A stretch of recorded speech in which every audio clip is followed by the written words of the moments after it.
अस्सलाम वालेकुम। आज की वीडियो में हम करेंगे वर्कबुक 2 का chapter number 1 direct and inverse proportion का क्वेश्चन नंबर 11। इससे जो पिछले क्वेश्चन है पहले करवा चुकी हूँ, उसका लिंक मैं डिस्क्रिप्शन में दे दूँगी, आप वहाँ से देख लीजिएगा।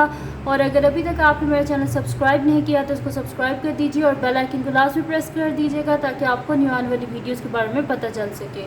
तो स्टार्ट करते हैं। क्वेश्चन नंबर 11 हमारे पास है कि the mass W grams of silver deposited on a metal surface is directly proportional to the time t hours during which the electric current is kept steady when t is equals to 0.3 W is equals to 1.8। अब इसमें कह रहे क्या है हमें कि mess है कितने ग्राम्स है, W ग्राम्स है of silver deposited on a metal surface. एक मेटल सरफेस है जिसके ऊपर हमने सिल्वर डाला है और वो क्या है डायरेक्टली प्रोपोर्शनल है टू द टाइम टी के और during which the electric current is kept study. अच्छा, इसमें उन्होंने हमें क्या बताया कि हमारे पास जो है इसमें जो मैस है हमारे पास वो डायरेक्टली प्रोपोर्शनल है किसके, टाइम के। ठीक है, तो यहाँ पे हम वहीं से स्टार्ट करेंगे कि since W is directly proportional to T, तो हम इसे यहाँ पे लिख देते हैं। मैं यहाँ पे लिख लेती हूँ सोल्यूशन।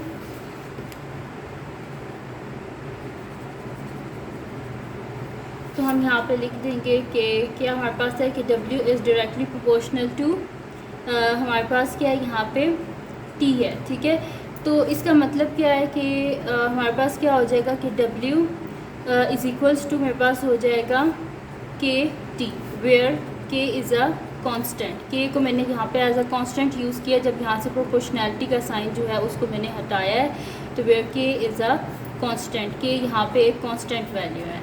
ठीक है, तो W मेरे पास क्या हो गया, W is equals to KT, जबकि यहाँ पे इन्होंने बताया है कि मेरे पास T किसके इक्वल है 0.3 के और W 1.8 के। तो यहाँ पे मैं लिखूँगी one T is equals to 0.3 and W is equals to 1.8। तो यहाँ पे हम लिख देते हैं कि W की जगह 1.8 is equals to K into T 0.3। हमें K चाहिए, बोथ साइड पे 0.3 से हम क्या करेंगे डिवाइड कर देंगे, 0.3 और 0.3 cancel out, K is equals to यहाँ पे देख लेते हैं कि हमारे पास क्या आएगा 1.8 डिवाइडेड बाय 0.3। तो यहाँ पे मेरे पास इसका आंसर क्या आया है 6 आया है यहाँ पे। और अगर आपके पास कैलकुलेटर नहीं भी है तो भी ये इजीली सॉल्व हो जाएगा, कोई इसको सॉल्व करने का मसला नहीं है कि आप इसको इस तरह लिख लीजिएगा 1.8 पॉइंट हटाएंगे नीचे 10 आ जाएगा, 0.3 है पॉइंट हटाएं नीचे 10 आ जाएगा।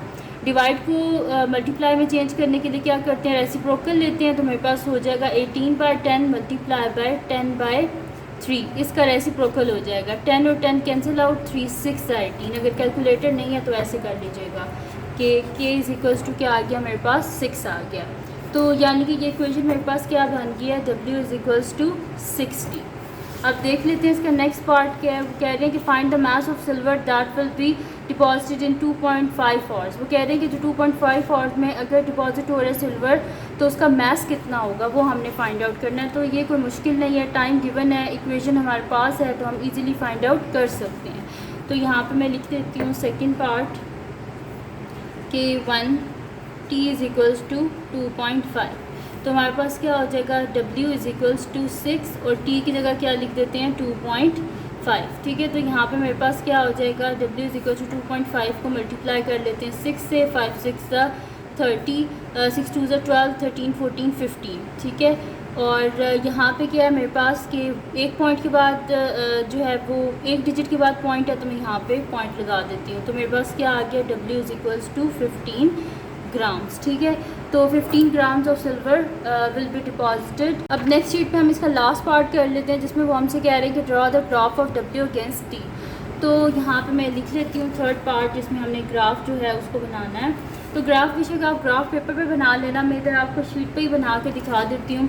तो यहाँ पे मैं ले लेती हूँ y एक्सिस पे W को और x एक्सिस पे यहाँ पे T को ले लेती हूँ और ये मेरे पास क्या है ओरिजिन है। अब हमारे पास क्या पॉइंट्स गिवन थे, T 0.3 था और W क्या था हमारे पास 1.8। ठीक है, तो यहाँ पे मेरे पास होगा W जो है वो मेरे पास किसके इक्वल है 1.8। तो ये मेरे पास W है, तो यहाँ पे हम देख लेते हैं ये मेरे पास 0 है, इधर कर लेते हैं, यहाँ पे होगा मेरे पास कहीं पर 1, इसको 1 कर लेते हैं और यहाँ पे 2, तो इसके यहाँ पे करीब भी कहीं पर होगा मेरे पास 1.8। और यहाँ पे कर लेते हैं कि मेरे पास होगा 0.1, 0.2, 0.3 और 0.4, ठीक है। तो अब यहाँ पे मेरे पास क्या पॉइंट बन रहा है, इनको देख लेते हैं। यहाँ से अगर मैं इसे डॉटेड लाइन को आगे लेके आऊँ ऐसे, और यहाँ से इधर डॉटेड लाइन लेके जाऊँ, तो ये मेरे पास पॉइंट है, ठीक है। पॉइंट ऑफ जो है मतलब कि ये पॉइंट है इंटरसेक्ट, जहाँ पे ये दोनों एक्सिस में पॉइंट जो है वो हो रहा है, ठीक है। तो ये बन गई मेरे पास लाइन। तो यहाँ पे मैं इस पॉइंट को लिख लेती हूँ, x 0.3 है और y क्या है 1.8, ठीक है जी। तो ये आ गया मेरे पास इसका पॉइंट, और यहाँ पे हमारे पास जो है इसका जो ग्राफ बनाना था वो भी हमने बना लिया है। तो ये हो गया हमारे पास इसका जो क्वेश्चन नंबर 11 है वो कंप्लीट सॉल्व हो गया। तो ये थी जी आज की वीडियो। अगर आपको पसंद आई हो तो उसको लाइक कीजिएगा, मेरे चैनल को सब्सक्राइब कीजिएगा और बेल आइकन को लाजमी प्रेस कर दीजिएगा ताकि आपको न्यू आने वाली वीडियोस के बारे में पता चल सके। और जो मेरा सेकंड चैनल है जिसके बीच मेरी कुकिंग की, क्राफ्ट्स की, रिडल्स की, ट्रैवलिंग की वीडियोज़ हैं, उसका लिंक पे डिस्क्रिप्शन में है, उसको भी सब्सक्राइब कर दीजिएगा और बेल आइकन को लाजमी प्रेस कर दीजिएगा ताकि आपको न्यू आने वाली वीडियोज़ के बारे में पता चल सके। और अपनी दुआओं में लाजमी याद रखिएगा। अल्लाह हाफ़िज़।